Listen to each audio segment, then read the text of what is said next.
Entonces, generalmente, podemos clasificar los campos electromagnéticos en función de rangos del espectro de frecuencia.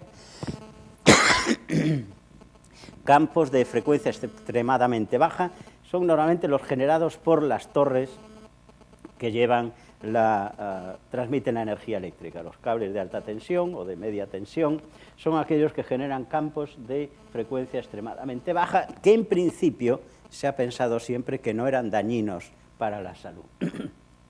Frecuencia intermedia, que corresponde a las pantallas de los ordenadores, sistemas antirrobo, todos estos mandos a distancia. Frecuencia alta y radiofrecuencia, que incluyen pues desde móviles hasta microondas, que teóricamente son más dañinos. Todos ellos producen corrientes en el organismo, y vamos a ver esto cómo nos puede afectar. Producen corrientes o alteran las corrientes eléctricas que el propio organismo genera de manera fisiológica, y esto puede dar lugar a largo plazo a importantes efectos dañinos para el organismo. A título de ejemplo, si desgranamos una célula, que la representamos casi siempre de forma esférica, aunque las células tienen muchas formas, la célula está constituida por una membrana, esta parte externa que la separa de otras células, un núcleo donde están los ácidos nucleicos, donde están los genes, y una parte intermedia que llamamos citosol, donde hay muchas cosas.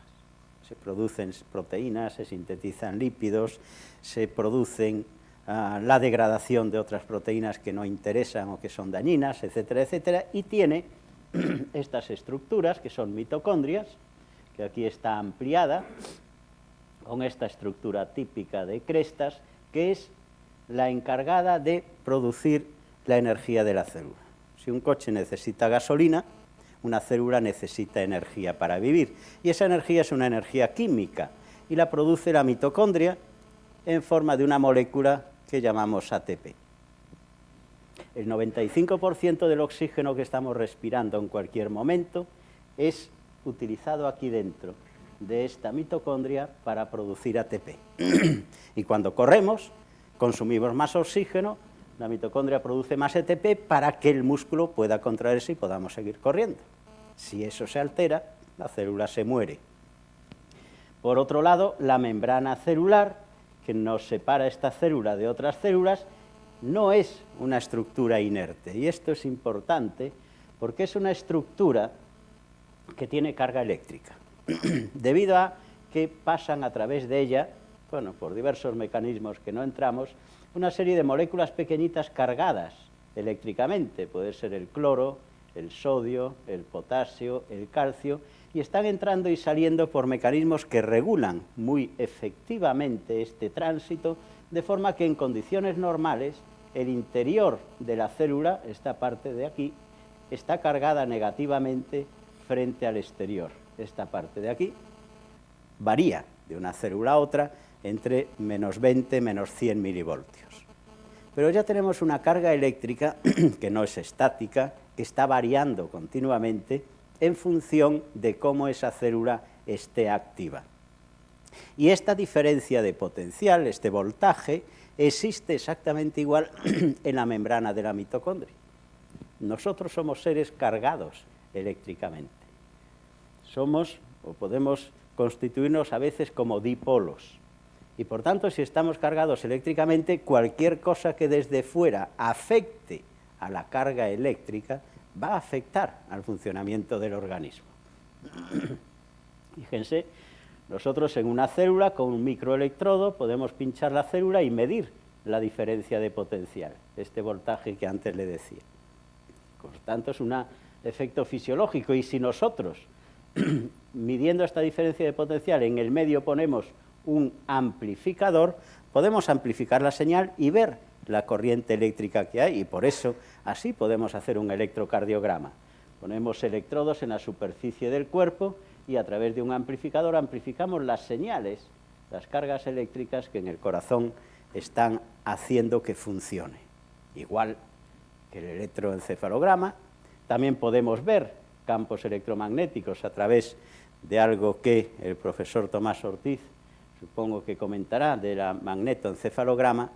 Es decir, podemos medir, lo cual quiere decir que somos organismos que vivimos en base a cambios constantes en nuestra carga eléctrica de todas nuestras células. Pero aún más, algunas células, como las neuronas, se conectan unas a otras a través de mecanismos que lo que hacen es transportar una señal eléctrica de un sitio a otro, lo que llamamos un potencial de acción.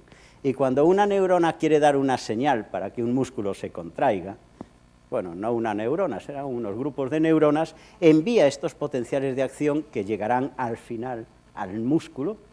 Si yo quiero contraer el brazo, yo estoy dando una orden a través de las neuronas para que el brazo se contraiga. Y esto lo hago a expensas de provocar la transmisión de una señal eléctrica a lo largo de estas estructuras celulares que después van a liberar sustancias químicas que provocan, en definitiva, esa contracción.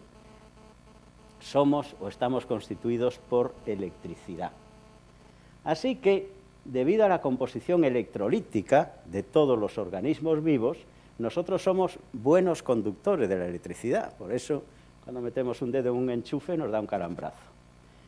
Y todos los factores que van a alterar estas corrientes eléctricas que existen en las células, que existen en las neuronas, que existen en la célula del músculo esquelético, van a poder ser alteradas si el campo eléctrico o campo electromagnético al que están sometidos es suficientemente intenso.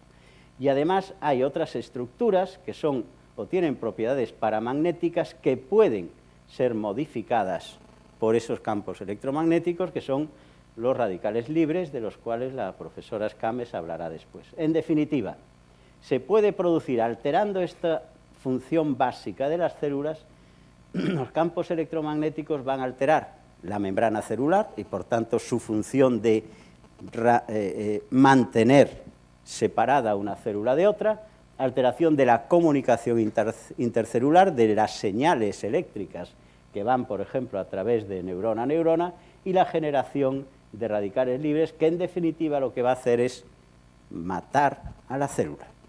La célula ya se hace incapaz de mantener ese potencial o diferencia de potencial en la membrana de fuera, citoplasmática, o en la membrana mitocondrial. Esta pierde su capacidad de producir ATP y vamos desapareciendo del mapa. Así que hoy en día tenemos que añadir un factor más importantísimo a muchos otros factores que ya conocíamos que nos producen daño. El ambioma es el conjunto de factores externos, en contraposición al genoma, que son los factores internos genéticos, que nos hace ser propensos a una enfermedad. Por poner un ejemplo, el Parkinson. Es una enfermedad neurodegenerativa muy frecuente, la segunda después del Alzheimer. Pero podemos hablar igualmente del Alzheimer. Solo un 10% de los casos de Alzheimer o de Parkinson es de origen genético. El resto no. El resto viene determinado por factores ambientales que inducen la alteración patológica que lleva a la aparición de Parkinson o de Alzheimer.